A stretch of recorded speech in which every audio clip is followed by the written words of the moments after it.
23:50 అరిమతి అయిన యూదుల పట్టణం సభ్యుడైన ఇక్కడ ఒక వ్యక్తి ఉన్నాడు, అరిమతి అయిన యేసేపు అని.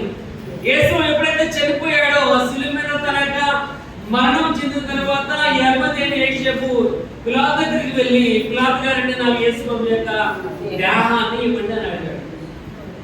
ఆ దేహం ఇవ్వగానే ఆ దేహాన్ని శుభ్రపరిచి సన్నపు బట్టలు దానికి చుట్టి తన కోసం కల్పించుకున్న నూతన యొక్క సమాధిలో యేసు యొక్క దేహాన్ని పెట్టిన వాడు అరిమతి అయిన. అంటే అరిమతి అయిన యేసేపు యేసు ప్రభు యొక్క దేహాన్ని మోసాడు.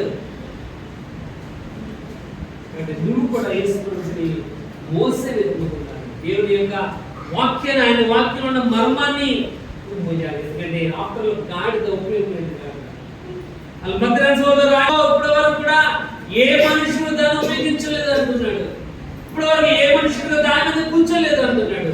అటువంటి ఉపయోగం లేని పనికిరాని గాడిద యేసు ప్రభుని మోస్తుంది. ఎందుకంటే శాస్త్రమైన దేవునికి ఉపయోగపడే జబ్బు స్థితిలో ఉండి పడిపోయిన పేదల యొక్క తల్లే టక్కర్ లేసి ఏమో కత్తగారి టక్కర్ లేసి కలిసి ఉపచారం చేసింది.